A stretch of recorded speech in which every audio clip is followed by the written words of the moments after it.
धर्मशाला की शांत वादियों में एक ऐसी सियासी जंग लड़ी गई जो सिर्फ एक सीट जीतने से कहीं ज्यादा थी। ये कहानी थी भरोसे की, वादों की और उन असल मुद्दों की जो लोगों की जिंदगी पर असर डालते हैं। आज हम इसी चुनावी लड़ाई की तह तक जाएंगे, ये समझने के लिए कि ये हमें भारतीय लोकतंत्र की धड़कन के बारे में क्या सिखाती है। जरा सोचिए, एक तरफ टूरिस्ट से भरे चहल पहल वाले शहरी बाजार हैं, तो दूसरी तरफ वो शांत पारंपरिक पहाड़ी गांव जहां जिंदगी की रफ्तार बहुत अलग है। धर्मशाला इन्हीं दो दुनियाओं का एक दिलचस्प संगम है, और यही वो जगह है जहां राजनीति वाकई बहुत पेचीदा हो जाती है। तो असली सवाल क्या है? ये सिर्फ हार जीत का गणित नहीं है। सवाल यह है कि कोई भी नेता अपने लोगों का भरोसा आखिर जीतता कैसे है? वो कौन सी चीज है जो वोट देने वाले का मन बदल देती है? आज हम इसी पहेली को सुलझाने की कोशिश करेंगे। इस कहानी को पूरी तरह से समझने के लिए हम एक एक कदम आगे बढ़ेंगे। सबसे पहले हम इस सियासी मैदान यानी धर्मशाला को समझेंगे, फिर नतीजों को देखेंगे, वोटर्स के दिल की बात सुनेंगे, हार की वजहों की पड़ताल करेंगे और आखिर में भविष्य में जीत का एक रास्ता बनाने की कोशिश करेंगे।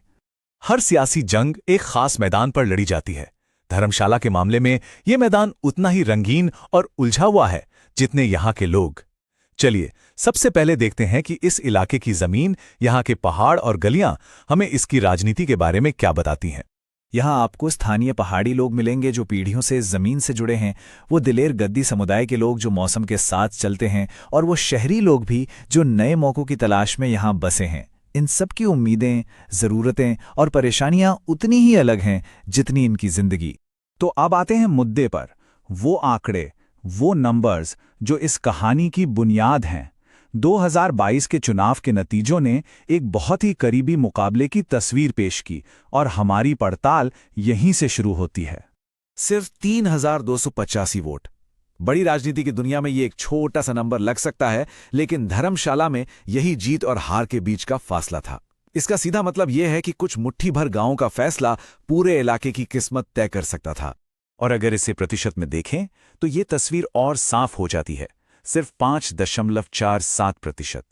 ये एक ऐसी लड़ाई थी जो आखिरी पल तक चली, और ये हमें सोचने पर मजबूर करती है कि आखिर हर एक वोट इतना कीमती क्यों था।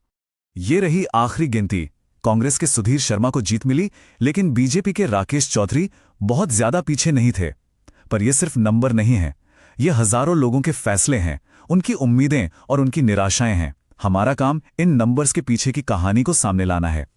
इन आंकड़ों को और गहराई से समझने के लिए हमें थोड़ा पीछे जाना होगा। अब हम वोटों के निशान का पीछा करेंगे, पुराने पैटर्न देखेंगे, सामाजिक समीकरणों को समझेंगे और उन बागी उम्मीदवारों की भूमिका को भी जानेंगे जो अक्सर पूरा खेल बदल देते हैं। ये एक सियासी पेंडुलम जैसा है जो हर चुनाव में एक तरफ से दूसरी तरफ घूमता है।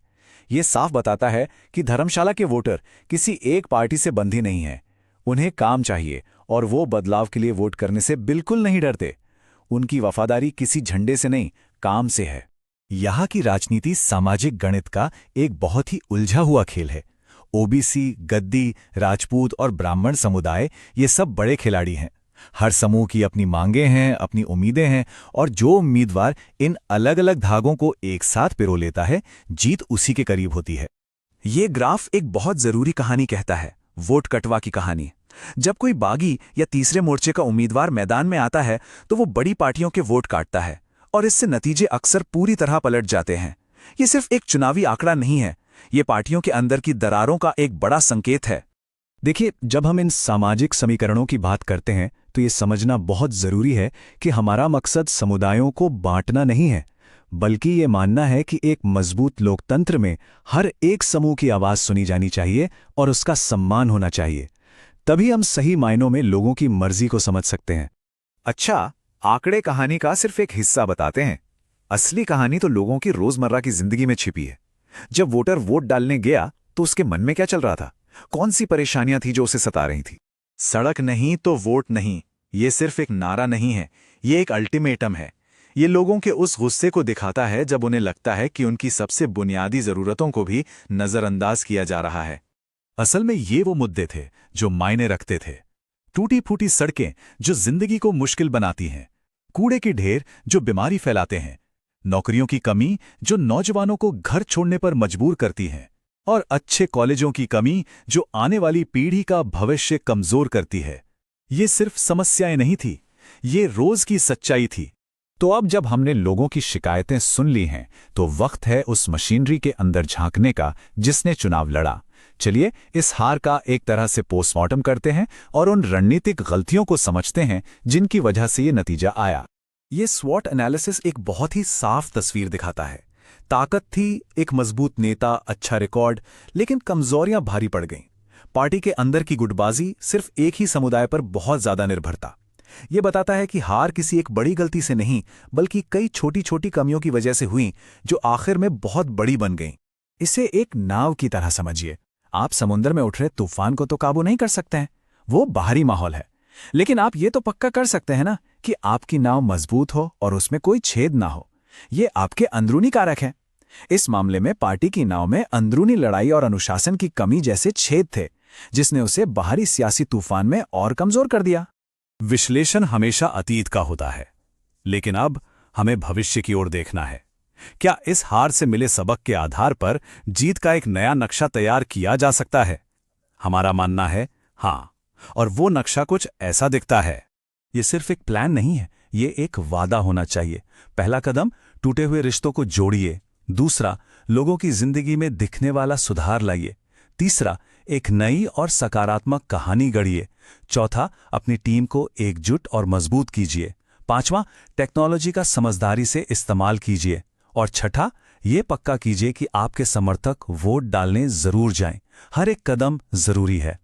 आज की राजनीति में डेटा एक बहुत बड़ी ताकत है, लेकिन हर ताकत के साथ एक जिम्मेदारी भी आती है।